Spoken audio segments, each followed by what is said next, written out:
네, 이것으로 오늘 전문가들의 강연 잘 들어봤습니다. 자세한 설명으로 수고해주신 모든 발표자분들께 다시 한번 감사드립니다. 이제 강연 중 남겨주셨던 댓글, 또 사전에 저희한테 보내주셨던 질문들이 있습니다. 이와 관련해서 답변 드리는 순서를 준비했는데요. 질문에 대한 답변은 강연해 주셨던 우리 전문가 세 분께서 직접 해주시겠습니다. 먼저 첫 번째 질문입니다. 둘리둘리님께서 질문해 주셨고요. 수소 충전소는 안전한가요? 수소 충전소는 어떤 안전장치로 구축되는지 궁금합니다.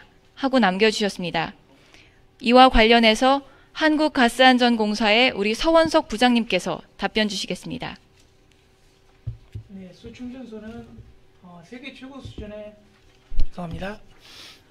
우리나라 수소 충전소는 세계 최고 수준의 안전관리가 이행되고 있다고 보시면 되겠습니다.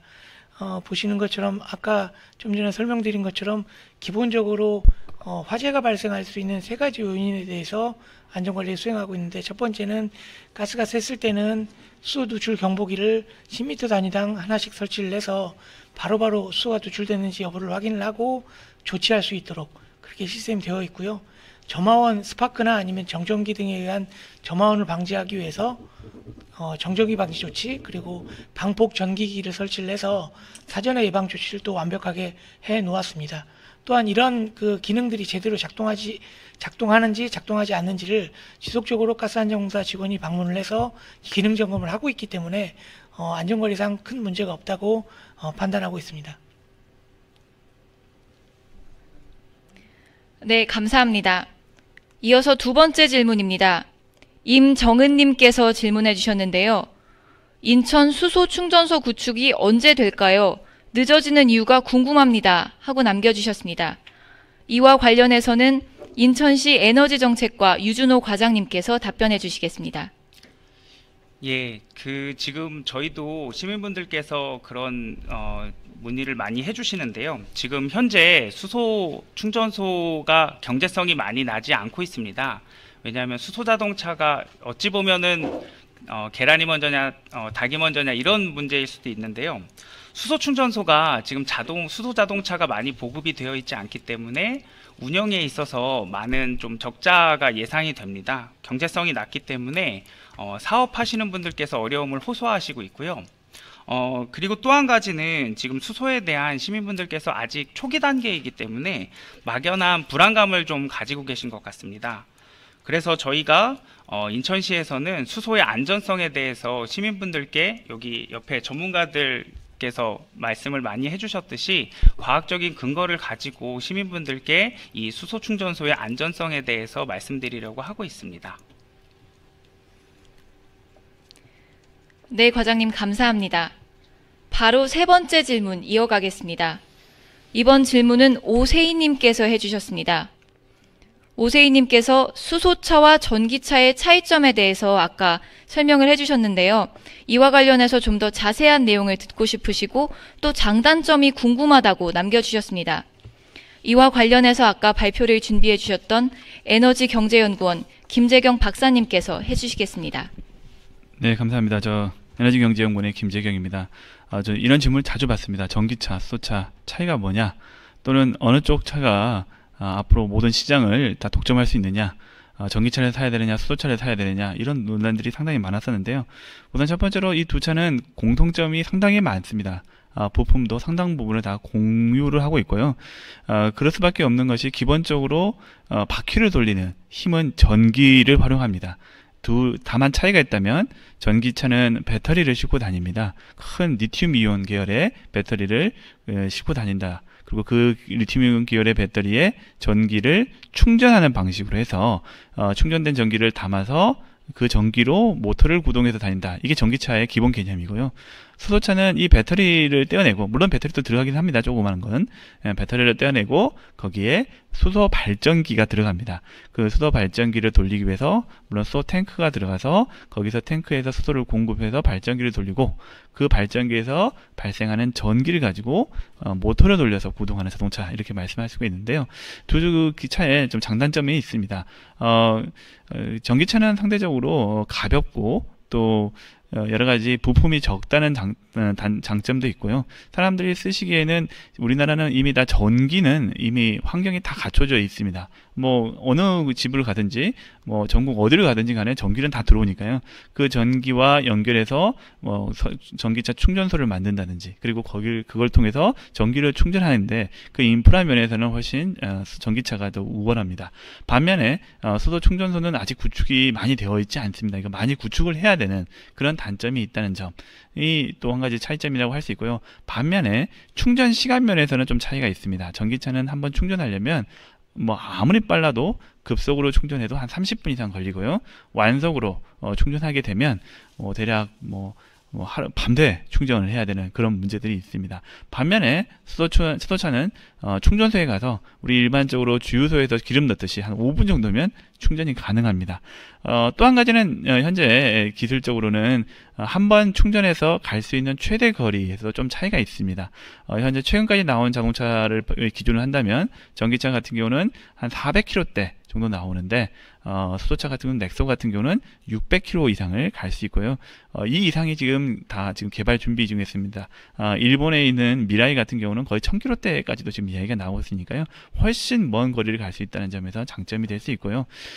특히 이제 수소차와 전기차는 이제 승용차 면에서는 서로 경쟁을 할 수가 있겠지만 상용차, 트럭이라든가 좀 더 큰 차에서는 전기차가 도저히 이제 큰 트럭을 만들기가 좀 부족합니다. 가령 40톤짜리 트럭을 만들기 위해서는 약 8톤 규모의 배터리를 실어야 되는 문제점이 있기 때문에 아마 트럭이라든가 큰 차들은 주로 이제 수소차가 우위를 점할 것으로 지금 현재 전망하고 있습니다. 네. 네, 박사님 감사합니다. 계속해서 다음 질문 이어가겠습니다. 이번에는 안나님께서 질문해 주셨는데요. 향후 인천에 추가될 수소 충전소 계획이 궁금합니다. 하고 남겨주셨습니다. 이와 관련해서 답변은 인천시 에너지정책과장 유준호 과장님께서 해주시겠습니다. 예, 저희 인천시에서는 그 수소 충전소가 지금 좀 부족하다라는 것을 잘 알고 있고요. 그래서 지금 현재 2개소가 운영이 되고 있습니다. 그래서 올해 안에는 4개소를 추가적으로 운영을 해서 시민분들의 불편함을 덜어드리려고 하고 있습니다. 그리고 추가적으로 더 많은 충전소를 구축하기 위해서 충전소가 구축 가능한 여러 가지 후보지들을 지속적으로 전수조사하고 있습니다. 그리고 또한 수소 충전소가 보급될 수 있도록 여러 가지 행정 지원을 하고 있는데요. 지금 가장 큰 문제 중에 하나는 현재 아까 말씀드린 것처럼 에너지 패러다임이 변화되는 와중이기 때문에 기존의 휘발유 주유소 그리고 뭐 CNG 충전소, 지금 현재 수소 충전소 이런 전환 과정에 있는 와중에 장소는 한정되어 있어서 그런 경쟁 관계가 조금 있습니다. 그렇기 때문에 저희가 그 공간이라든지 차지하고 있는 여러 가지 안전성 문제라든지 이런 부분들에 대해서 수소 충전소가 좀 더 기술 개발을 계속하고 있는 상황이기 때문에요. 이러한 것들이 좀 보완이 된다라고 하면 협소한 부지에도 그리고 지금 수소 충전소가 될 것이라고 기대를 하고 있습니다. 저희 목표 아까 말씀드린 것처럼 군구에 일단 1개소 이상씩을 군구별로 1개소 이상씩을 설치를 하고요. 시민분들께서 최소한 20분 이내에는 수소 충전소로 가실 수 있도록 노력하겠습니다. 네, 과장님 감사합니다. 지금 질문이 실시간으로 계속 들어오고 있는데요. 5번째 질문 말씀드리겠습니다. 이번 질문은 이관우님께서 해주셨고요. 강원도 수소 사고는 왜 일어났나요? 하고 남겨주셨네요. 관련해서 서원석 부장님께서 답변해 주시겠습니다. 아까 그 설명 자료에서 설명을 한번 드렸는데요. 그 강원 TP 폭발 사고 같은 경우에는 기본적으로 수소가스에 들어가면 안 되는 많은 양의 산소가 섞여 있는 거를 원래는 이제 잘 정제해서 걸러낸 다음에 수를 사용을 했음에도 불구하고 산소와 수가 잘못 섞여지는 형태로 설비를 만들다 보니까 사고가 난 겁니다. 그런데 이제 지금에 있는 수소 충전소가 조금 차이점이 있다면 지금에 있는 수소 충전소는 여러 기업이나 안전공사나 여러 업계에서 다 검증하고 운전해보고 시운전해보고 문제점을 다 파악을 해서 다 상용화된 시설이고요. 사고가 난 강원 TP의 사고는 연구원들이 그냥 자기 나름대로 머릿속으로 생각을 해서 설계하고 설계된 내용을 시설로 만들어서 운영을 하다가 보니 일부분에 좀 하자가 발생을 해서 수소와 산소가 섞이게 되고 정전기와 같은 미상의 원인에 의해서 폭발이 발생을 한 걸로 저희가 추정을 하고 있습니다. 그러다 보니까 기본적으로 가장 큰 차이점은 한쪽은 이미 검증이 완료된 시설, 한쪽은 연구 개발 단계의 미검증 시설, 이렇게 보시면 될 것 같습니다. 네, 부장님 감사합니다. 다음 질문도 또 부장님께 향한 질문인데요. 이번 질문은 에릭센님께서 주셨습니다. 수소 충전소에 사고가 난다면 그 피해가 어느 정도로 발생할지 알 수 있나요? 하고 주셨습니다. 부장님 다시 한번 답변 부탁드리겠습니다. 수충전소 사고가 국내에는 이제 수충전소 사고가 한 건이 발생된 걸로 나와 있습니다. 뭐 한 건이 발생됐다고 해서 폭발을 하거나 화재가 발생한 사고는 아니고요. 수소의 가스가 좀 많이 새게 되면 저희는 수소가스가 새는 것만으로도 사고로 선정을 해서 운영 관리를 하고 있거든요. 그런데 이제 수소가스가 새서 폭발이 나고 주변에 피해가 발생하는 수준이 어느 정도 발생할 거냐라고 물어보시는 분들이 꽤 많이 있는 것 같습니다. 하지만 이제 새는 양에 따라서 폭발하는 정도에 따라서 좀 차이는 있겠지만 현재까지로는 국내에서는 폭발된 적이 없고요.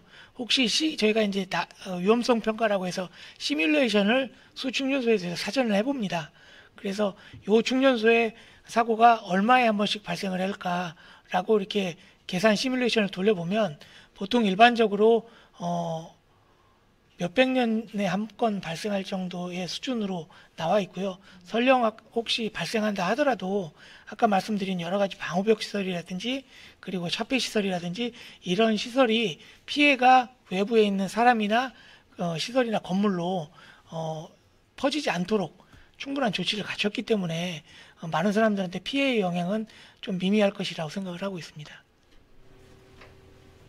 네, 부장님 감사합니다. 이번에는 사전에 들어온 질문 중에 저희가 선정을 해봤는데요. 이렇게 미래 에너지로 각광받는 수소에 대해서 더 자세히 알고 싶으시다고 질문을 주셨습니다. 수소는 어떤 방법으로 만들어지는지 이에 대해서 좀 더 자세히 알고 싶다고 질문을 남겨주셨는데요. 관련해서 에너지경제연구원 김재경 박사님께서 답해 주시겠습니다. 예. 수소는 사실은 분자 상태의 수소는 지구상에 존재할 수가 없습니다. 너무 이게 가볍기 때문에 다 우주로 날아가 버립니다. 그래서 뭐 성원석 부장님께서 말씀을 한번 설명을 잘 해주셨는데요. 이제 유출이 되면 다 우주로 날아가 버린다라고 할 수 있고요. 그래서 우리가 이제 수소를 만들기 위해서는 지구상에 있는 수소들은 다 다른 물질과 결합이 돼 있다. 크게 두 가지 물질의 결합이 되어 있다고 보시면 됩니다. 하나는 산소와 결합이 되어 있는 형태, 이걸 우리가 보통 물이라고 부르죠. 그래서 첫 번째로는 물에서 산소와 수소를 떼어내서 그래서 수소를 활용하는 방법, 이게 큰 한 가지 방법이라고 할 수 있습니다. 물론 떼어낼 때는 떼어낼 때 들어가는 에너지가 필요한데요. 이 에너지가 보통 이제 재생에너지, 태양광이라든가 풍력에서 만든 전기 에너지를 가지고 떼어내게 됩니다. 그래서 이런 방식은 보통 이제 재생에너지를 활용한 수전의 방식, 이게 또 한 가지 대표적인 방식이고요. 물에서 떼어내는 방식 말고는 탄소와 수소의 결합체들이 있습니다. 그러니까 탄화수소체라고 부르는데요. 대표적으로는 석탄, 천연가스, 석유 등이 있습니다. 근데 여기서도 떼어낼 수가 있는데 그 중에서 제일 깨끗한 천연가스에서 많이 떼어냅니다. 이런 걸 방식을 천연가스에서 추출한 수소라고 해서 천연가스 추출 수소를 생산하는 방식, 이렇게 표현합니다. 그래서 이제 정부에서도 천연가스 추출 수소를 많이 좀 보급을 하려고 하고 있고요. 이거는 우리나라 전국적으로 도시가스 배관망, 천연가스 배관망이 다 깔려 있기 때문에 이 배관망에 연결해서 바로 이제 도시가스를 빼와서 바로 이제 쓸 수 있다는 점에서 전국에 유통하기 상당히 좋은 장점이 있고 또 저렴하다는 장점이 있다 말씀드릴 수 있고요. 이 밖에도 사실은 우리가 이제 그 화석 연료인 석유라든가 이런 것들을 태워서 또 석탄을 태워서 쓰는 방식 말고도 우리가 원료로 사용하는 과정에서 또는 이렇게 전환하는 과정에서 알게 모르게 우리가 이제 공정에서 이게 떨어져 나오는 수소들이 막 있습니다. 이런 수소들을 모아 가지고 이제 우리가 활용하게 되는데 이런 수소를 보통 부생 수소라고 합니다. 인천 같은 경우는 인천에도 정유공장 또는 제철소에도 이렇게 떨어져 나오는 수소들이 꽤 많습니다. 이거를 모아서 잘 정제해서 우리가 활용 가능하게 활용할 수 있게 만들 수가 있습니다. 이런 수소들이 부생수소인데 우리가 초기 단계에서는 이제 이런 부생수소를 많이 활용해서 수소차에 활용을 하고 있습니다. 지금 현재 같은 경우 돌아다니는 거의 대부분의 수소차들은 이 부생수소로 많이 쓰고 있다. 이렇게 말씀드릴 수가 있겠습니다. 네, 아쉽게도 시간 관계상 질문은 여기까지만 받도록 하겠습니다. 혹시 해소되지 못한 궁금증이나 추가 의견이 있으시면요, 저희 유튜브 채팅창에 있는 설문지 URL을 통해서 의견 남겨주실 수 있습니다. 저희가 설문해주신 분들께 추첨을 통해 모바일 커피 쿠폰을 보내드리고 있으니까요, 많은 참여 부탁드리겠습니다. 이제 이것으로 준비된 순서가 모두 끝났습니다. 오늘 늦은 시간까지 함께해주신 전문가분들, 또 인천 시민 여러분들께 다시 한번 감사의 말씀을 드립니다. 이것으로 인천시 수소충전소 구축사업 시민 설명회를 모두 마치겠습니다. 감사합니다.